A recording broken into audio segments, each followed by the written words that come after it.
On January 12, 1888, a blizzard smashed the Midwest. With no warning given, the blizzard caught many unprepared and away from home. As a result, over 230 people would die. Most of them were children. So, what happened? I'm Andrew, and this is History's a Disaster. Tonight, we are diving into the Schoolhouse Blizzard, or the Children's Blizzard as some call it. In late 1887, going into 88, the Midwest was having a hell of a time with terrible weather. They were getting hit with sub-zero temperatures and ice storms. It was a frozen hell on Earth, as opposed to the normal hell of it just being the Midwest. This was rough prairie country. Think Little House on the Prairie, except much, much shittier. After the Homestead Act of 1862, which allowed families to purchase 160 acres of land for a very small fee, many immigrants moved to the area fairly quickly. And with this rapid migration, buildings went up quickly. They had gaps in the walls, so they were very drafty and cold. The little one-room schoolhouses were slapped together with tin roofs covered in sod for insulation. So, not exactly high-quality construction going on in the prairie. So, on January 12th, when they got a break from the freezing cold, they were going to enjoy it. A warm front traveled up from the Gulf Coast. The morning started out warm. It was a nice brisk 40 degrees warmer than it had been in previous days. It was nice enough for the kids to forget their coats and gloves at home as they headed out to their one-room schoolhouses. Their teachers and the local farmers enjoyed the break from the freeze too, opting to go out in less layers than they normally would. Many took the opportunity to go into town to get supplies or visit neighbors and just generally to be out in the nice weather. The farmers were able to let animals out of their barns and wander out to get hay from their fields. By the afternoon, it was nice enough for some of the snow and ice to start melting away. They thought and hoped this was the start of a January thaw and they'd get a week, maybe two, of good weather. But due to there being a lack of warning, thanks to the U.S. Army Signal Corps not issuing one, and just the general lack of technology since it is the 1800s, they were not aware of the major mass of Arctic air with freezing winds and temperatures that was moving in. It was coming quick, spanning 800 miles in 17 hours. It would hit Montana first in the early morning hours before blowing through the Dakota territories and reaching Nebraska by the afternoon. In the early hours of the afternoon, these two fronts collided and combined into one massive one. And by 3:30, this massive and sudden blizzard came roaring through Nebraska with a bang. Wind speeds picked up in excess of 60 miles per hour, pushing snowdrifts higher than 15 feet in with it. The snow was blinding. With the wind, it dropped visibility to zero. You could not see your hand in front of your face. Some areas of the Midwest would see temperature drops of 100 degrees, and when it hit, it changed everything in minutes. Many people watched the storm front come in, but with the rapid weather changes, there was not a lot they could do. And the timing of this blizzard could not have been any worse. It was at a time when many kids would be leaving school. With the speed the blizzard came in, it caught many kids and adults out in the cold. Thousands of people were caught out in the blizzard across the Midwest, unprepared for the sudden change in temperature. To try to help with the poor visibility, many settlers would leave lit candles in windowsills and stand in their doorways yelling and banging on kettles to help guide any of those unfortunate to be caught in the snow and nearby. And the smart ones would stay inside. To go out and try to rescue someone was to tempt death. In the days that followed the blizzard, many stories would come out about individuals and their desperate bid for survival. One teacher, Minnie Freeman, would become a local celebrity when she saved the lives of her 13 school children. She was a 19-year-old teacher in Mara Valley, Nebraska. Having grown up in Nebraska, she was familiar with storm patterns in the area. When she was outside with the kids, she recognized one storm pattern in the cloud and quickly got the kids inside. She hoped the storm would pass quickly. Minutes after getting the kids inside, the winds rocked the sod-roofed schoolhouse. Sideways flying snow rattled the windows. The small schoolhouse had a stove with plenty of coal. However, the kids had very little warm weather clothes, not nearly enough to stay warm in the one-room school.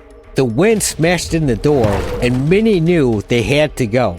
Using a roll of twine, she tied herself and the kids together, and as she tied the last kids to each other, a large gust of wind tore the roof off. In an instant, the temperature dropped 20 degrees. She quickly made the decision to try to make it to a farmhouse a mile away.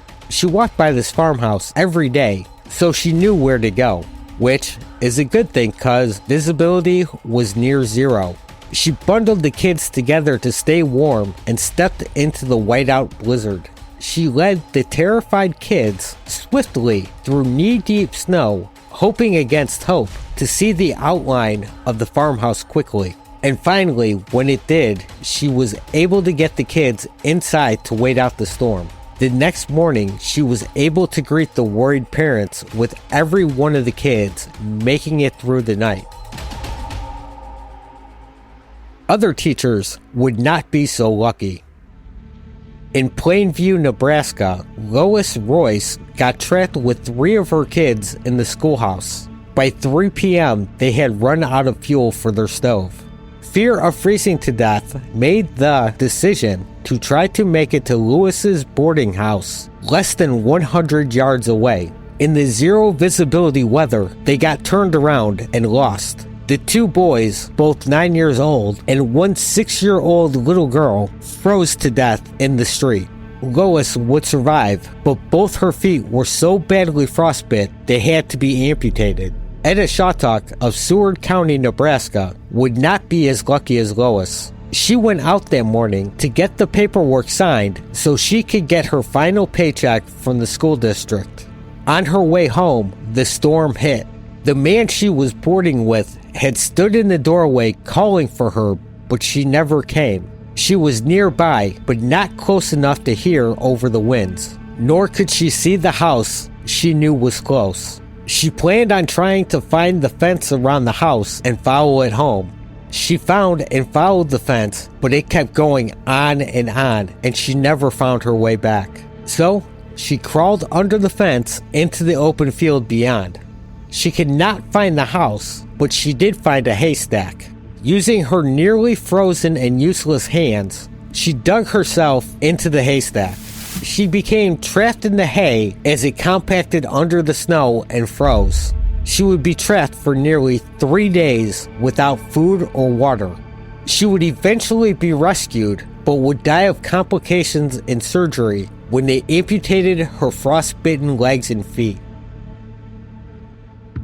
One school in the Dakota Territories released the kids near the start of the blizzard. The men in the town would set up a line of sleighs to carry the children home safely. As the children got on and the procession started up, little 8-year-old Walter Allen jumped off the sleigh to run back inside. He had to retrieve a little glass bottle he left behind. It was one of his most prized possessions. He knew if he left it behind, it would become frozen and break in the cold. But by the time he got back outside, the sleighs had left and could not be seen in the snow. So he decided to try to walk home, blinded by the snow and his freezing tears. In mere moments, his face was covered in snow. He collapsed in the snow and curled up when he could not go any further.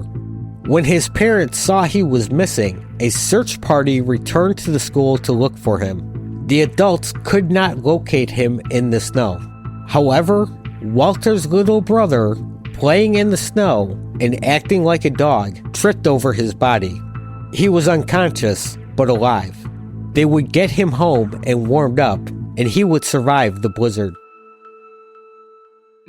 Teachers and students weren't the only ones having a hard go of it.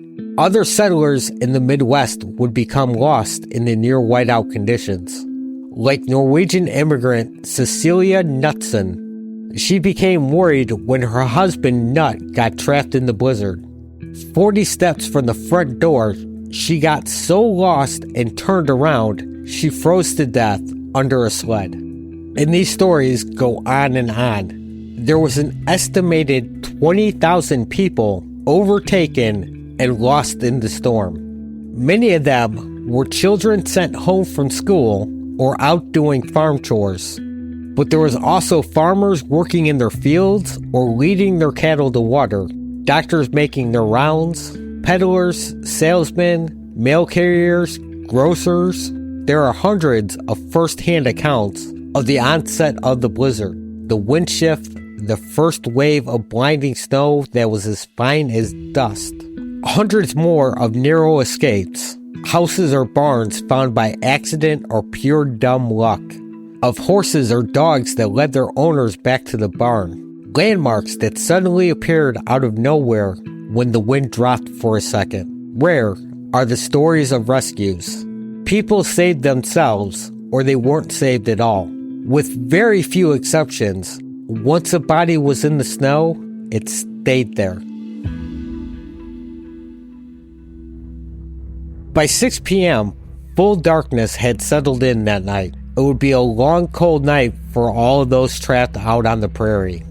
And as it got darker outside, so too did the hope of anyone finding shelter. And the temperature was still dropping. As the temperatures dropped, hypothermia started to set in for those trapped outside. The freezing wind and blowing snow, combined with wet clothes and the lack of food and shelter, would lower the body temperature of anyone outside. And once the body's core temperature drops to around 95 degrees, the first mild stages of hypothermia set in. The mind begins to dull. Those afflicted become more hostile to others around them. Their thoughts turn to nothing but getting warm again, and everyone else is to blame for them being so cold. By 93 degrees, memory loss and amnesia kicks in. Thoughts become extremely clouded. You can't think straight. Your judgment is impaired. Stupid decisions are made. You're drunk on the cold. At 91 degrees, you no longer care about what happens. Speech is slurred, and your body doesn't respond like it should. You can't move your arms or legs right anymore.